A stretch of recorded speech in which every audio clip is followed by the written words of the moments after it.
I always thought it would be nice to have a house in the country, and Bill didn't seem to be too taken with that idea. But one day, out of nowhere, he said to me, would you like to take a trip up and see if there are any houses we might be interested in? And sure enough, we found this house that had been empty for 2 years. But anyway, we went up there, we saw the house, and we decided, yes, we'd say yes. And as I said, it takes an hour and 10 minutes door to door. When we bought the house, there was no porch. This had the regular windows like all the other windows.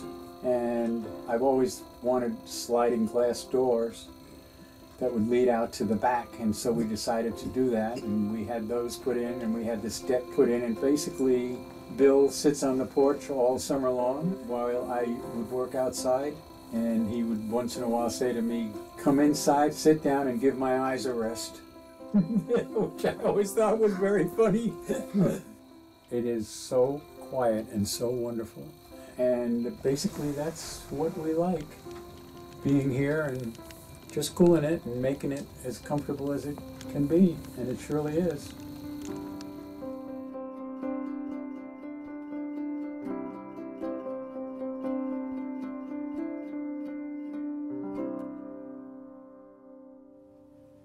I think I was 18 and a half when I got to New York, and I had never been to the baths, but I fell in love with them. And I started going every Friday night. Yeah, a friend of mine, one Friday, he asked me if I had ever been to the bath. And I said, no, I hadn't. And so he said, well, you're missing something, so let's go tonight. So I was standing outside the steam room, and there were these people going by, and each one I looked at and I thought, wow, maybe do you suppose it would be possible to have a relationship with this person or that person? And suddenly I saw this fascinating looking person, and he was standing outside the steam room smoking his cigarette. And we sort of introduced ourselves to each other, and we went to the back of the bath and began to talk a little bit. And I was totally taken by him. And I said, you want to come home with me? And John said, well, sure. And the minute the door opened into this apartment of his, there was this wonderful painting by Rene Magritte called The Empire of Light.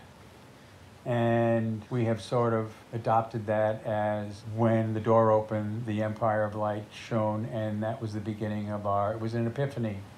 And I thought, this is the best thing that's ever happened to me. And sure enough, it was. And then I got my draft notice, and I thought, holy shit. Meet a guy like this. I've been dreaming about this at least for the last 4 years. And my great fear was they'd send me to Europe or who knows where, and they did. 6 months before Germany, used to come and visit me in Fort Dix, right? Right. We had the joke about I'm visiting my boy in the army with a big salami. We'd have a little picnic, and he would always bring fried chicken and deviled eggs, and we'd sit there totally enraptured with the thought of being together. And then he did everything in his power to make sure that we would have a life together. Even though we were separated for 18 months, he would write me every several days these wonderful letters about how he couldn't wait for me to come back, and we were off and running, basically. Aren't they beautiful? Yeah. Well, the apartment, we've been here since 1965.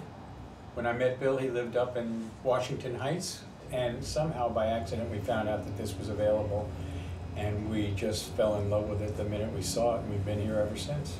50 years. 50 some years. Some odd years. He took me to see my first foreign movie. I'd never seen a foreign movie.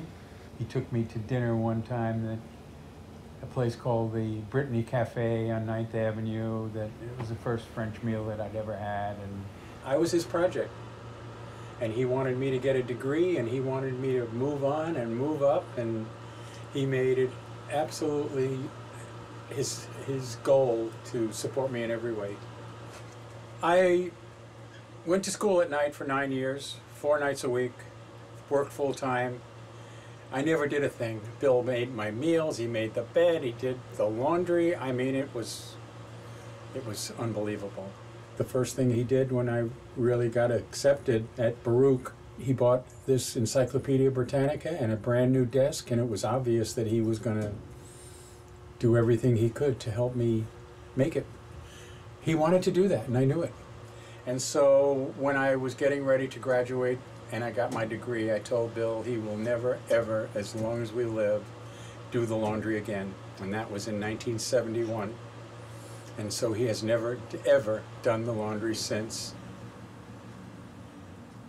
This wall is basically dedicated to our 23 trips over 23 years to Spain that we just absolutely had the most wonderful time. We started at the south and we went all the way up to the north. Bill drove, we drove all through Spain for 23 years. And I was sitting in this wonderful seat, looking here, looking there, looking down around, seeing every wonderful thing about the paisaje, and I never gave it a second thought. I always thought that Bill was seeing the things that I saw.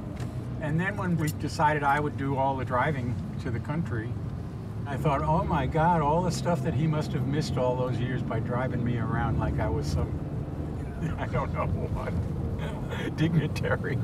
We've been together in the 50s, the 60s, the 70s, the 80s, the 90s, the zeros, and now we're in the 11s. 7 decades. Inhale and puff. Keep it there. Okay, take it out of your mouth, put the clip in. Bill is definitely in the early stages of Parkinson, and he's not as swift as he used to be. His attitude is wonderful. There are a lot of things he can't do quite as well as he used to do without any problem, and so he needs a little more help, but I get overwhelmed once in a while. I get a little bit snappy, which bothers me, makes me feel really crappy, that I can't be more patient, and he tells me that I'm too hard on myself, which I find typical. But yes, he needs a little more help, and I'm glad I can do it. I was his project, now he's my project.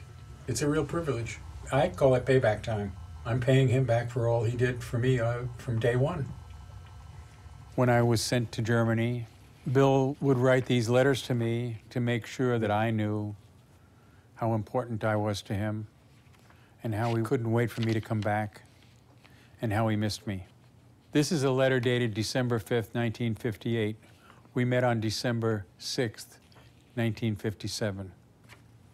And it starts off, "My dear John, 1 year ago today, ! I'm remembering the birth of my greatest and completed happiness on this day. I am the happiest and most grateful man. I have tried to tell you at so many times and in so many ways what it all has meant to me, and I must say it again today, that the joy I have known in being your friend has never been surpassed, and it brightens every prospect for the future. I can only wish fervently that all these future days we can celebrate together and weld our affections in an ever-strengthening bond. John, I think of you and can't wait to be with you. MTE Bill." MTE stands for more than ever. That's the way he always signed all these letters. That says it all. There you have it.